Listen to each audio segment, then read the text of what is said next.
Hey, Mary, back with another video. It's 9:20 a.m. It is Sunday and it is September 29th. And I am sitting here sprawled across my bed in my room, kind of like twiddling my thumbs. I have some housework to tend to, so I'm going to get to that. But I wanted to, take some time out and share my thoughts and, some of the things I was thinking about. So I woke up this morning and I realized that my battery in my clock had died. It wasn't me and my weird mind work. It was just the clock died. The battery had been in there for quite a long time. And it's nowhere near close to my body or anything like that. So it was just time for the battery. So I was thinking that it was actually 2 o'clock in the morning when it was actually like 6 or something. So my whole day kind of got mixed up.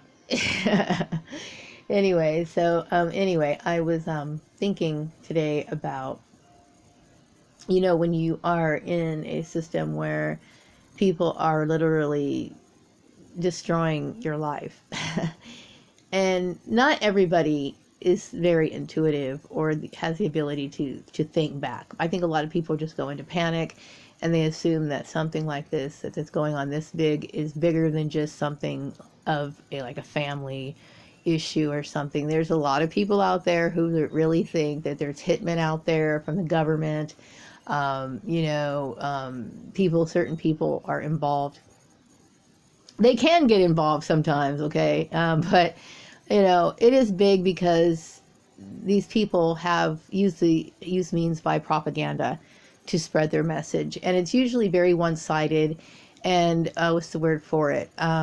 Rather, the issues are usually very insignificant, but because they'll use certain political issues like religion or politics, it tends to play on the minds of people to where they kind of go along and follow along with whatever these particular leaders are, which is dangerous because, there's a lot of things that a person can say that I agree with, but that doesn't necessarily mean that one specific particular issue that steps on the rights of another human being should ever even be considered to be conspired against. Anyway, so I was thinking about, some of the people that I got involved in, and I mentioned in my previous videos. I do believe I mentioned, obviously, my former family, and then I also mentioned my ex-husband's family as well.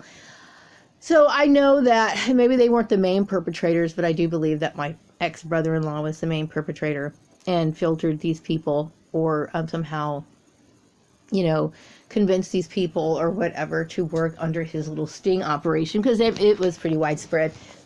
So, I'm not necessarily apologizing for the betrayals that took place, but, I am going to say that I'm putting the blame where it really belongs. That doesn't mean I want to be friends with these people. I don't. I don't. I would also like to say that that I do understand that, when I was, the targeting started to intensify to the point of where it was something that I could not just ignore, because it seemed like people were being very proactive and wanting to get my attention that they had something against me, whether that be fake job interviews or some phone calls that I would get, that I thought were kind of strange. Anyway, these particular issues that occurred, I understood how widespread it was. And I did, believe that when you are in a situation where you realize that something like this is big, for somebody who's extremely intuitive like myself, you start opening up. Now, I mentioned before that when I close to somebody, I don't want to have to sit here and try to tap into their mind, what they're going to do, try to figure out, are they going to harm me? I want to accept and trust people. That's what I want to do.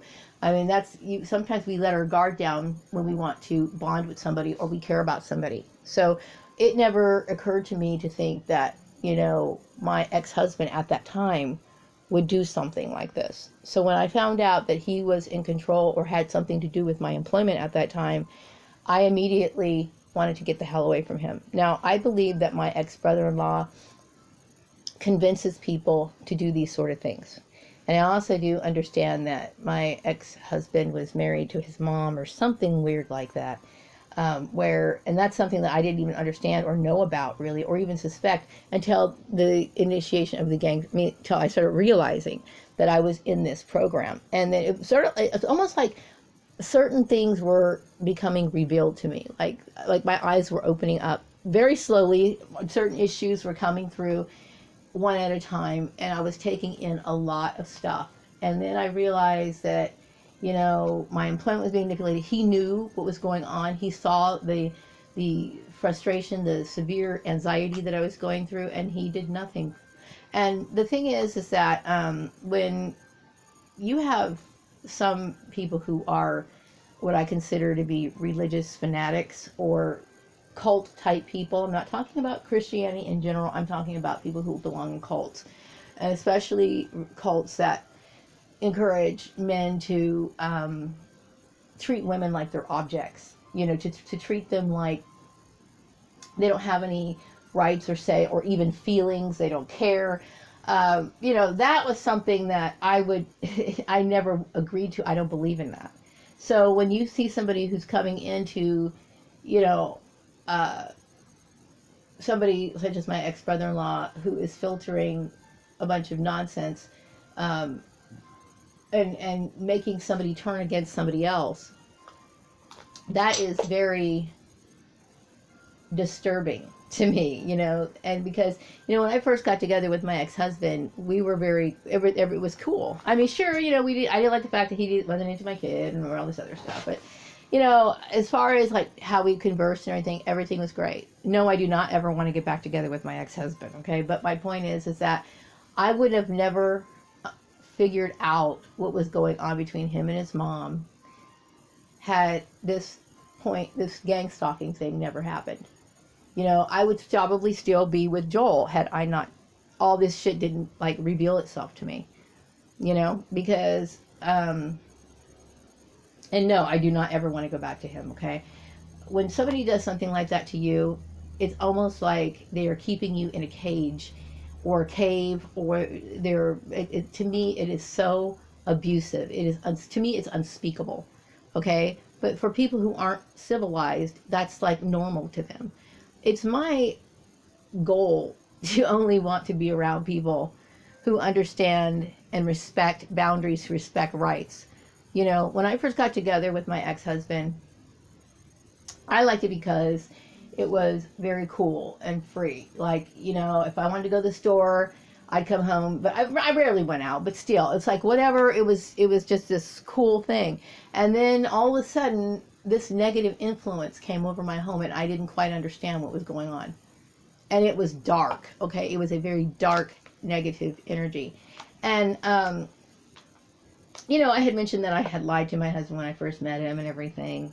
I didn't think that, and I don't really see what the big deal is on that, but still, I'm not saying it was right, because it wasn't right, okay? It wasn't right at all. But you do things when you first meet people. You don't expect to end up marrying them. It's one of those things like you fuck up and it's like, well, what do you do? But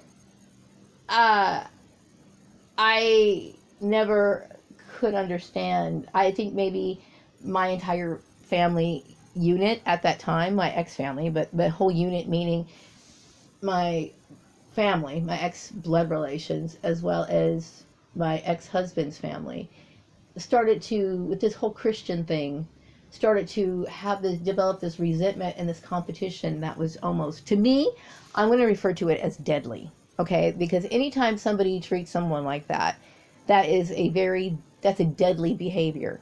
You know what I mean? And so, I couldn't trust anyone anymore. And I think that, this whole thing, I look at my oldest sister and my ex-brother-in-law, this particular couple, Tanya and Jim. I think that they are completely disturbed people, and I'm shocked, that I never saw it before. Just small pieces, bits and pieces. I knew Jim was a braggart. I knew that he was someone who didn't like anything that was creative, anything that was different, that didn't, agree with him, he kind of had a sarcastic remark for it. He was very arrogant in that way. But you never realize the kind of resentment people have against you because just because, you know what I mean? I keep thinking, it goes over and over to my mind, how my life could have been so much different had I not been born in that family. Things would have been a lot better for me, maybe. Okay, because I mean there was some good positive things about being in that family. Okay, but at the end, but most of it was extremely negative. And I think about it, and it's like, this is negative, and then you get this negative family who is very selfish, who is very competitive, and they conspire against each other to gang up on the youngest one, me, all right? And that's their life mission. That's what they do. This is their hatred for me is what bonds these people together, okay? It's warped, it's sick, but because it's true. I know that I've heard my other siblings talk shit about my other siblings, okay? Ex-siblings. They do this all the time, all right? But their life revolves around gossip. Their life revolves around one-sided competitions. And, that's one of the reasons, well, I mean, what bothers me too is the fact that, I have one of my my ex-sisters, my sister Lisa, who, as I mentioned before, is the one who had the gastric bypass surgery. And, she doesn't really seem interested in religion in any way, shape, or form. So if she's a part of this Christian thing too, the so-called Christian thing too, it just goes to show you that these people will stoop so low to use religion or the name of God to carry on their evil, But anyway, I did mention Joel's mom, and I also mentioned his aunt or his cousin. I think her name's Callie Gardner. I don't want anything to do with these people, but I am going to say, I don't think what you guys did was right, but at the same time, I am going to say that, and if you're not responsible, then like I said, all apologies, but there are certain things that make me believe that at least his mother was. That, I'm not trying to put the heat on other people. It's just that I understand the seriousness of an issue like this, and I know that I was scoffed at before when I had tried to explain why this was an illegal issue, why it was dangerous, why it was, against what you guys call your scriptures, whatever. But they're really not your scriptures, because if you cracked it open, you would know that you shouldn't have done this shit in the first place. Anyway, I also want to include his Aunt Esther in this as well. I don't know you guys that well. In fact, I really don't know you at all. Really. I mean, and I apologize. I take it upon myself to apologize if you were offended by me, lying about my racial background at the time of meeting your Joel, okay? But whatever, I do believe that your attacks were racially motivated, as well as I do believe that because there was a romantic link that I was unaware of at that time, I do believe that there was some sort of competition that she may have felt towards me because of that. You go ahead and have your son. Please, by all means, have him. I had no idea that was like that, and so, whatever. But, and then I've also mentioned my previous employers. I hope that this serves as a lesson to you, why it is not a good idea. It's never a good idea to have these sort of family operations and you have an employee working for you and that employee doesn't know that the family is involved. Anytime something like that is going on where it's a hush-hush deal, I'm going to tell you what, this person's probably being abused. That is a huge sign that a person's being abused. These people want to manipulate and control another person. And although you may think, well, maybe you may have been convinced in the beginning that there are reasons for this manipulation control was probably for my better, for my own improvement, my own good. Well, I will tell you that when you look at the situation more, it is not. It is an abusive situation, okay?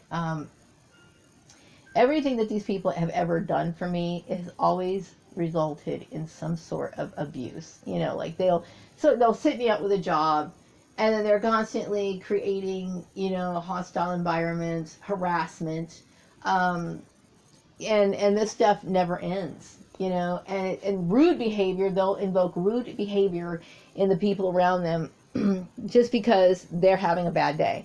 They want to keep me close. You know, they say keep the enemy close. They think that I'm their enemy because I'm not like them. So they want to keep me close. They want to control my employment. They want to control my housing. They want to control whatever, this stuff, so that they could continually hurt me as much as they possibly can. That's it, okay? And I think Jim was resentful because when I was in 8th grade, I know that, okay, I started thinking about, like, when did Jim come on into the picture? Because I kept thinking, was he around when I was in 6th grade? And for some reason, I've been starting to think about, I thought about this time that we went to the park, and I think his church was there, and we had hot dogs or something. They were having like a barbecue or something, and that's when I first started really getting to know him. And I'm thinking, was I going into the 6th grade? Was I in the 6th grade? Or was it the 7th grade? It had to be around summertime, okay? Somewhere around summer. Or maybe spring, but probably summer. So I don't know exactly which year that was. But I know that, you know, I had known him for a while. He did want me to go to his little church thingy. It was like a, I don't know, picnic or whatever. But then I never realized that my interest in the Jehovah's Witness religion at that time in my life was going to be something that was going to offend him. I didn't even think about it. It wasn't about me slapping him in the face or having no regard for what he thought was important to him. That had nothing to do with it.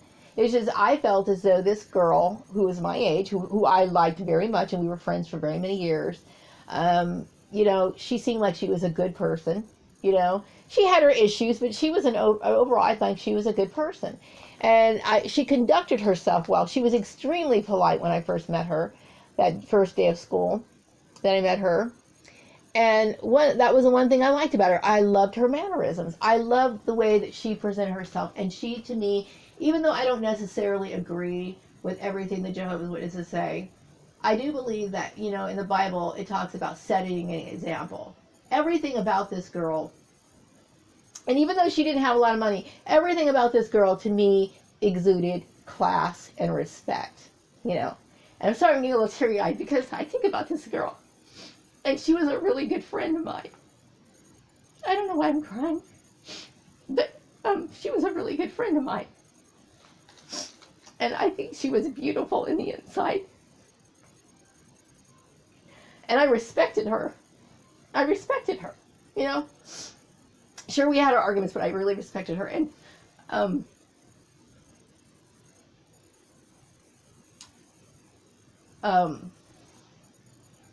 she was an example, okay? She was an example, even though she didn't have a lot of things. She had a strong feeling in her faith. I mean, a strong belief in her faith. And it seemed that it was something that kept her afloat in life. And I like the fact that, you know, she provided scriptures for everything that she believed in. And I thought that was important. That was important to do that. And I appreciate her. I appreciate her. You know, I know she passed away, I believe, in 2011. And I do believe that somehow around that time,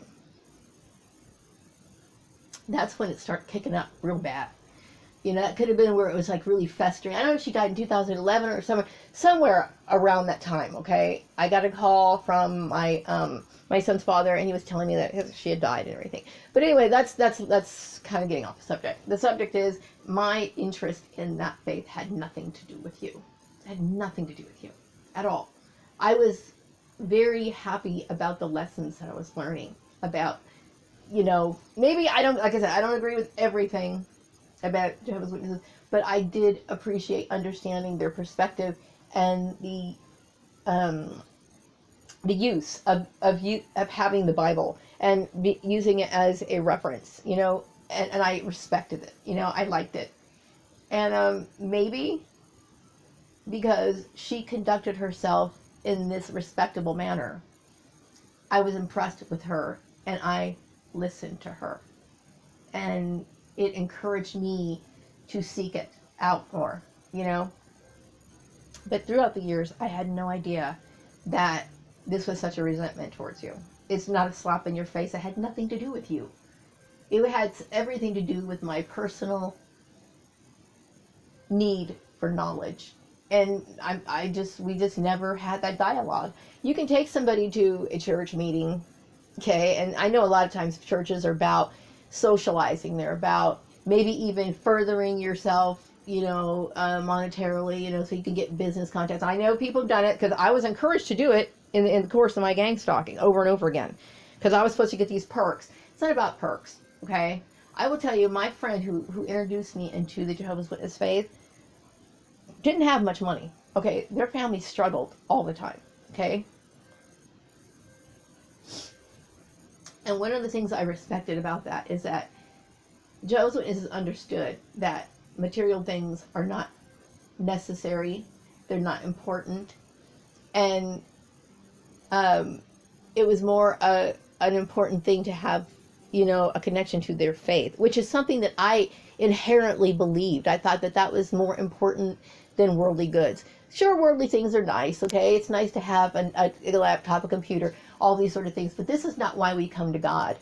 It's based on a sincere, heartfelt love for God, okay? Which I'm not saying every Jehovah's Witness has that. I'm just saying is that what I liked about she's not my ex-friend. Eternally, I will always feel a friendship for this woman. She's gone now. She's off this earth, okay?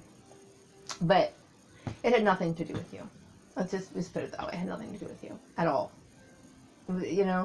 And so I figured you guys moved over to Montrose. You were living your life. I was living in various places, Lancaster, bouncing back and forth within a certain area or whatever. I didn't think about, out of sight, out of mind. Not that I didn't, at the time, not that I was saying basically fuck you. It was basically saying, I got my own shit to deal with. And I'm not thinking about that. I never looked at, because you introduced this particular religious idea to me when I was in 6th grade or 7th grade or whatever, that you expected this everybody was in the family was supposed to be a Christian. I missed that memo because it was never like that. My mother established those rules. My mother and my father established those rules. They were my parents. Those are the rules that I was given. And as an adult, I'm 18, nobody has the right to kind of tell me how to live my life, and, all I'm saying is, if you got dragged in, if I mentioned your name in these videos, you have to understand that it took a long time for me to figure out what was going on, and it kind of messed with my brain, it messed with my brain because it was a situation that didn't add up. It was very strange. You hear these people saying things, and then I go see my family every once in a while, and they were acting weird, I'm just glad that I figured stuff out, That's all I'm saying. And that doesn't, there's a big question mark over my entire future because of what these people have done with with something that to me is so minor, but there was so much resentment and hatred. What you did to me, Jim Culligan, is a hate crime, plain and simple. It's a hate crime, and it's one that, to think for 1 minute that my stupid sister Tanya would think that I would forgive her. She thinks that she could sit here and destroy my relationships, destroy my, my career aspirations, destroy my reputation, everything she wants to do. But she thinks because I was her sister that I was going to forgive her. The only thing that she wants to use this because she wants to think she can use that bloodline link as a excuse for me to forgive her. I will never forgive you for what you did. I will never in a million years. You can forget it. Get out of my life. And I know she's probably one of the people that struggles with it most, like to think that I would do that because she can't believe that someone would be like me. Yeah, I am like that. You know what I mean? I am the kind of person I will cut you off in a minute. Once I lose respect for you, it's like we're done. There's nothing else to say. You know, I feel as though these people have rode on my back to gain friendships through these sort of lies and deceits, to develop business contacts, relationships with people, to keep me out of the picture, but somehow keep me close enough so that they can understand and mingle with certain people. And it's to me, it's like, you know, these are the same tactics that were used by members of the Ku Klux Klan. Yep, Jim may be married to a black woman, but you know what? He's a fucking goddamn racist. I will tell you that right now. Okay, it may come as a shock to him, but he is. Okay, and you'd be surprised how many people harbor these sort of racist ideas. You know, even people who are married to one another. It happens. Okay, it's a long story. Just because you like someone, you think they're pretty, they might be good in bed or whatever, but that doesn't necessarily mean that deep down inside they harbor a superiority complex, and they're willing to fucking just rake over somebody. Also, he's a male chauvinist, so you know, for him to have any dealings with any woman would be just sad, you know. I would tell you that right now. Anyway, you know, I got emotional a few minutes ago, and I usually don't get emotional, and I never realized. You know, I've been thinking about all these years and putting things together, and it's like, gosh, you know, all these years, you know, I'm going to these family gatherings thinking that all the stress that was going on in my work all this time, and I go to these family gatherings hoping to forget the shit that was going on at work, and these are the same fucking monsters that are causing all the shit that was going on at work. These people are fucking goddamn evil. And excuse my language, but when I think about it, man, I can't tell you. It like I lose it. It's like, you know, these people hate you, and they want you fucking dead is what they want. You know, because this kind of hatred this is exactly what this shit's meant to do. You know, I don't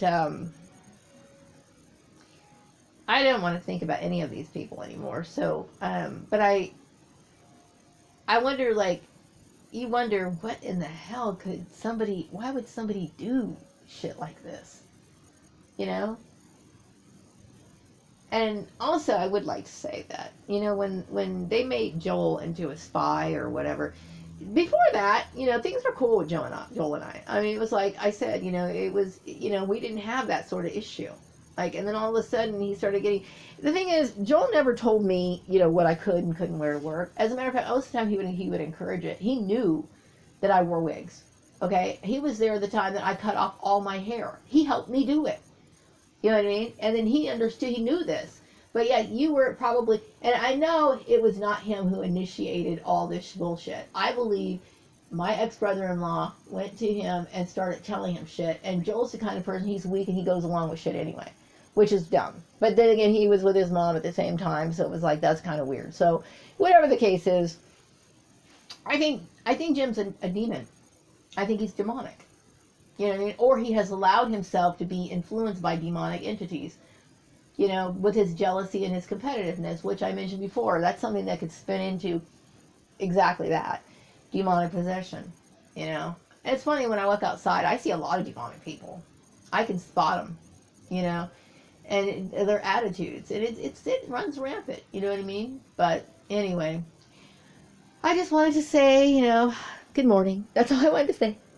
I also wanted to clarify some things about, you know, who I had mentioned before, and, you know, that, yes, I do resent you. No, I don't want to be your friend, but I will take back certain issues, and I do believe that you deserve an apology from me for doing what I did. But at the same time, that doesn't warrant what you guys did, okay? There's no excuse. And also, if you were married to your son in the first place, then I don't really know what you're fucking bitching about, because I really, at that point, you know, it's like you're not married anyway. So anyway, wrapping up this video. I'll be back with another video some other time. Have a good one.